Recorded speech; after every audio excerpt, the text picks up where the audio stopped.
Pagi, saya akan mempresentasikan tentang masa pendudukan Jepang di Indonesia. Kelompok kami terdiri dari Albertus Agung, XIPS 1, absen 4, Raihan Syahputra, XIPS 1, absen 23. Awal masuknya Jepang. Jepang pertama kali datang di Indonesia dan mendarat di Tarakan, Kalimantan Timur pada tanggal 11 Januari 1942. Jepang berhasil menguasai kota Balikpapan tanggal 24 Januari 1942. Pontianak 29 Januari 1942, Samarinda 3 Februari 1942, dan Banjarmasin 10 Februari 1942. Pada tanggal 4 Februari 1942, Ambon berhasil diduduki Jepang. Dilanjutkan pada tanggal 16 Februari 1942, menguasai Palembang dan sekitarnya. Pada tanggal 28 Februari 1942, Jepang berhasil mendarat di 3 tempat sekaligus, yaitu Teluk Bantun, di Eretan Wetan, Jawa Barat, dan Kraken, Jawa Tengah. Pada tanggal 8 Maret 1942, Gubernur Jenderal AWL Tarja van Starkenburg, Staatswasser, dan beberapa petinggi militer Belanda datang ke Kalijati, Subang, Jawa Barat, bertemu dengan Letnan Jenderal Hitoshi Imamura. Belanda menyatakan menyerah tanpa syarat terhadap Jepang. Dalam penyerahan kekuasaan atas Indonesia tersebut, Belanda diwakili oleh Letnan Jenderal Terpoten dan Jepang diwakili oleh Letnan Jenderal Imamura. Sejak saat itu, Indonesia dikuasai oleh Jepang. Dengan kedudukan Jepang, pada awal kedatangannya, pemerintah militer Jepang bersikap baik terhadap bangsa Indonesia dengan mengaku sebagai saudara tua bangsa Indonesia. Tetapi akhirnya sikap itu berubah setelah sekian waktu Jepang menduduki Indonesia. Mereka mulai menciptakan propaganda-propaganda untuk menaruh kepercayaan pada hati bangsa Indonesia. Propaganda terkenal yang diusung Jepang adalah Gerakan 3A. Propaganda Gerakan 3A tersebut yaitu Jepang pelindung Asia, Jepang pemimpin Asia, Jepang Jaya Asia. Jepang juga melakukan berbagai tindakan nyata berupa pembentukan badan-badan kerjasama seperti PUTRA, Pusat Tenaga Rakyat, dengan tujuan membujuk kaum nasionalis sekuler dan intelektual agar menyerahkan tenaga dan pikirannya untuk mengabdi kepada Jepang. Jawa Hokokai, Himpunan Kebaktian Jawa, merupakan organisasi sentral dan terdiri dari berbagai macam profesi seperti dokter, pendidik, kebaktian wanita pusat, dan perusahaan. Setelah itu ada kehidupan di bidang sosial. Kondisi memprihatinkannya masyarakat Indonesia ketika zaman pendudukan Jepang. Tidak terlepas dari kebijakan-kebijakan yang dikeluarkan Jepang dalam bidang sosial. Di antaranya, masyarakat dijadikan romusa atau kerja paksa, sehingga banyak korban kelaparan dan terkena penyakit. Setelah itu, pelaksanaan Kinrohoshi, yaitu penyerahan bahan makanan rakyat secara besar-besaran untuk kepentingan militer Jepang. Akibatnya, beras dan berbagai bahan pangan petani dirampas Jepang untuk kepentingan militernya, sehingga banyak masyarakat yang menderita kelaparan. Kehidupan di bidang sosial. Yang pertama, Jepang menerapkan kebudayaan memberi hormat ke arah matahari terbit kepada rakyat Indonesia. Jepang berusaha menerapkan nilainya kebudayaan kepada bangsa Indonesia dengan cara membukukan punggung dalam seikirei ke arah matahari terbit. Yang kedua, Jepang mendirikan pusat kebudayaan yang diberi nama Kemin Bunkei Shidoso. Lembaga ini yang kemudian digunakan Jepang untuk mengawasi dan mengarahkan kegiatan para seniman agar karya-karyanya tidak menyimpang dari kepentingan Jepang. Kehidupan di bidang ekonomi. Yang pertama, Jepang menyita seluruh hasil perkebunan, pabrik, bank, dan perusahaan penting. Banyak lahan pertanian yang terbengkalai akibat berat kebijakan difokuskan pada ekonomi dan industri perang. Kondisi tersebut menyebabkan produksi pangan menurun dan kelaparan serta kemiskinan meningkat drastis. Kedua, pengawasan perkebunan teh, kopi, karet, tebu, dan sekaligus memonopoli penjualannya. Pembatasan teh, kopi, dan tembakau karena tidak langsung berkaitan dengan kebutuhan perang. Monopoli tebu dan gula, pemaksaan menanam pohon jarak dan kapas pada lahan pertanian dan perkebunan merusak tanah. Ketiga, masyarakat Indonesia diwajibkan untuk menanam padi, pohon jarak, dan kapas yang nilainya jualnya tinggi dan memenuhi kebutuhan perang. Yang keempat, menerapkan sistem ekonomi perang dan sistem autarki, memenuhi kebutuhan daerah sendiri dan menunjang kegiatan perang dengan otoriter. Yang kelima, Jepang mengadakan kampanye penyerahan bahan pangan dan barang secara besar-besaran melalui Jawa Hokokai dan Nagyo Kumiai atau Koperasi Pertanian, serta instansi resmi pemerintah. Sistem ini menyebabkan kehidupan rakyat semakin sulit. Gairah kerja menurun, kekurangan pangan, gizi rendah, penyakit mewabah melanda hampir di setiap desa di Pulau Jawa. Ada kehidupan di bidang militer. Jepang mengeluarkan kebijakan di bidang militer dengan membentuk badan-badan semi-militer dan militer. Tujuannya untuk membantu Jepang menghadapi sekutu dalam Perang Asia Timur Raya. Yang pertama, organisasi militer. Heiho. Heiho dibentuk pada bulan April 1945. Anggotanya adalah pemuda yang berusia 18-25 tahun dengan pendidikan terendah SD. Heiho adalah wadah yang disediakan Jepang untuk pemuda Indonesia sebagai barisan pembantu kesatuan angkatan perang. Yang kedua ada PETA, pembela tanah air. PETA dibentuk secara resmi pada tanggal 3 Oktober 1943. PETA mempunyai tugas mempertahankan tanah air Indonesia.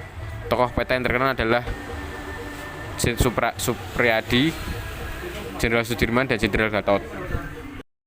Ada dua organisasi militer semi militer. Yang pertama ada Suishintai, dibentuk pada 1 November 1944 dan diresmikan pada 25 September 1944. Barisan Pelopor merupakan organisasi pemuda pertama dan di mana masa penjajahan Jepang yang dibimbing langsung oleh kaum nasionalis Indonesia. Yang kedua ada Keibondan. Keibondan atau Barisan Pembantu Polisi dibentuk pada 29 April 1943. Tujuan pembentukan Keibondan adalah untuk membantu tugas-tugas polisi, misalnya menjaga lalu lintas dan memelihara keamanan desa. Yang ketiga ada Seinindan. Seinindan atau Barisan Pemuda dibentuk pada 9 Maret 1943. Organisasi ini dipersiapkan untuk mempertahankan daerah masing-masing. Yang keempat ada Fujinkai. Fujinkai adalah barisan wanita yang dibentuk pada bulan Agustus 1943. Tujuan pembentukan Fujinkai adalah untuk membantu Jepang dalam perang menghadapi sekutu. Yang kelima ada Seinentai dan Gakuotai. Untuk anak-anak SD dibentuk Seinentai dan untuk anak-anak sekolah lanjutan dibentuk Gakuotai. Yang keenam ada Hizbullah. Hizbullah dibentuk pada 15 Desember 1944. Hizbullah adalah pasukan sukarela atau pasukan cadangan yang beranggotakan pemuda Islam. Kehidupan di bidang pendidikan. Jepang membuka sekolah umum yang terdiri dari sekolah rakyat atau yang bernama Kokumin Gakko selama 6 tahun. Sekolah menengah pertama selama 3 tahun dan sekolah menengah atas selama 3 tahun. Jepang juga mengadakan pelatihan bagi para guru yang pesertanya diambil dari berbagai daerah. Dalam pelatihan tersebut, para peserta didoktrin dengan Hakko Ichiu. Ajaran ini bisa diartikan bahwa Jepang meyakinkan negaranya adalah sebagai pemimpin dalam suatu lingkungan. Jepang juga memandang perlu melatih guru-guru agar memiliki keseragaman pengertian tentang maksud dan tujuan pemerintahnya, antara lain A. Nippon Seishin, yaitu latihan kemiliteran dan semangat Jepang. B. Bahasa, sejarah dan adat-adat istiadat Jepang. C. Ilmu bumi dan dengan perspektif geopolitis. D. Olahraga dan nyanyian Jepang. Untuk membina kesiswaan, Jepang mewajibkan bagi setiap murid sekolah untuk rutin melakukan beberapa aktivitas berikut. A. Menyanyikan lagu kebangsaan Jepang Kimigayo setiap pagi. B. Mengibarkan bendera Jepang Hinomura dan menghormat Kaisar Jepang Tenno Heika setiap pagi. C. Setiap pagi mereka juga harus melakukan Daitoa, bersumpah setia kepada cita-cita Asia Raya. D. Setiap pagi mereka juga diwajibkan melakukan Taisho, senam Jepang. F. Melakukan latihan fisik dan militer. G. Menjadikan bahasa Indonesia sebagai pengantar dalam pendidikan bahasa Jepang menjadi bahasa yang juga wajib diajarkan.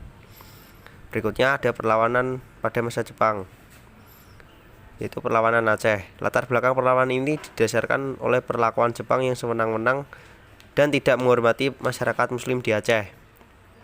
Perlawanan ini dipimpin oleh Teuku Abdul Jalil pada November 1942. Perlawanan ini dimenangkan oleh Jepang karena pada saat Teuku Abdul Jalil sedang sholat bersama pengikutnya, ia ditembak oleh tentara Jepang sehingga Abdul Jalil gugur. Dalam pertempuran ini sebanyak 120 orang gugur dan 150 orang luka-luka dan prajurit Jepang kehilangan 90 orang. Perlawanan dilanjutkan oleh Abdul Hamid, tetapi sayangnya Jepang menangkap Abdul Hamid dan menyandra semua anggotanya sehingga Abdul Hamid terpaksa mengakhiri. Berikutnya adalah perlawanan pada masa Jepang Singaparna. Latar belakang perlawanan ini disebabkan karena masyarakat diwajibkan melakukan seikiri, budaya penghormatan kepada dewa matahari. Paksaan ini tidak sesuai dengan ajaran-ajaran Islam dan mengakibatkan rakyat Singaparna melakukan perlawanan. Perlawanan ini dipimpin oleh Kiai Haji Zainal Mustafa. Perlawanan ini terjadi pada 25 Februari 1944. Tentara Jepang memenangkan perlawanan ini dan Kiai Haji Zainal Mustafa bersama 27 pengikutnya dihukum mati pada 25 Oktober 1944. Selanjutnya ada perlawanan pada masa Jepang, Indramayu. Latar belakang perlawanan ini disebabkan karena adanya kewajiban penyerahan hasil panen padi dan romusa. Petani yang hidupnya sengsara ditambah dengan kebijakan Jepang sewenang-wenang akhirnya melakukan perlawanan. Perlawanan ini terjadi di desa Kaplongan, distrik Karanggampel pada April 1944. Perlawanan juga terjadi di wilayah desa Cimpedet, Kecamatan Loh Bener. Perlawanan ini sama halnya perlakuan sewenang-wenang Jepang karena penyerahan padi yang dianggap keberatan oleh petani di sana. Perlawanan pada masa Jepang di Kalimantan. Latar belakang perlawanan ini ialah tindakan sewenang-wenang Jepang kepada suku asli Kalimantan. Alhasil penindasan ini berakibat perlawanan terhadap Jepang. Perlawanan yang dipimpin oleh Pangsuma yang merupakan pemumpu suku Dayak. Perlawanan ini gagal karena adanya mata-mata Jepang yang merupakan rakyat Indonesia, sehingga perlawanan gagal karena adanya mata-mata. Selanjutnya ada perlawanan pada masa Jepang di Irian Barat. Perlawanan ini dilatar belakangi oleh perlakuan Jepang yang semena-mena pada rakyat Irian. Mereka mendapat penganiayaan dan pukulan yang di luar batas kemanusiaan. Perlawanan yang terkenal ialah gerakan Koreri yang berpusat di Biak. Pemimpin dan perlawanan ini ialah El Rum Kerom. Perlawanan ini di Irian meluas ke Yapen Selatan dan berlangsung sangat lama sampai Jepang dikalahkan oleh sekutu. Rakyat Yapen mendapat bantuan oleh sekutu dan berhasil mengalahkan Jepang. Selanjutnya perlawanan pada masa Jepang, Peta Blitar. Latar belakang perlawanan ini ialah tindakan sewenang-wenang Jepang terhadap rakyat Indonesia yang membuat tentara Peta tidak tahan dengan sikap sewenang-wenang Jepang dan melakukan perlawanan, dan juga sikap pelatih Jepang yang sering merendahkan dan bersikap sombong kepada prajurit. Bumi Putra menambah sakit hati Supriyadi. Perlawanan ini dipimpin oleh Supriyadi pada 14 November 1944. Perlawanan ini gagal karena Jepang pada saat itu pura-pura menyerah kepada Peta dan membuat perjanjian pada Peta, tetapi Jepang mengingkari dan malah menjebak tentara Peta sehingga mereka diadili dan dihukum. Akhir masa pendudukan Jepang. Posisi Jepang sangat terjepit dalam Perang Pasifik, maka Jepang membuat janji kemerdekaan agar Indonesia mau membantu dalam perang, dan direalisasikan dengan pembentukan BPUPKI. Pada tanggal 1 Maret 1945 mengumumkan pembentukan BPUPKI. Tugas BPUPKI adalah untuk mempelajari dan menyelidiki hal-hal yang penting yang berhubungan dengan berbagai hal yang menyangkut pembentukan negara Indonesia merdeka.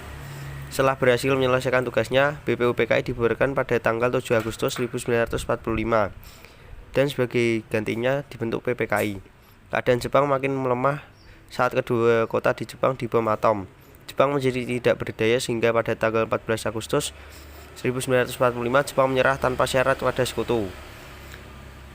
Berita tersebut diterima melalui siaran radio di Jakarta. Setelah itu, bangsa Indonesia tidak menyia-nyiakan momentum kekalahan Jepang untuk lepas dari penjajahannya, karena Jepang sudah melemah, dan kemudian bangsa Indonesia mengumumkan proklamasi kemerdekaannya pada tanggal 17 Agustus tahun 1945 dengan dikumandangkannya proklamasi.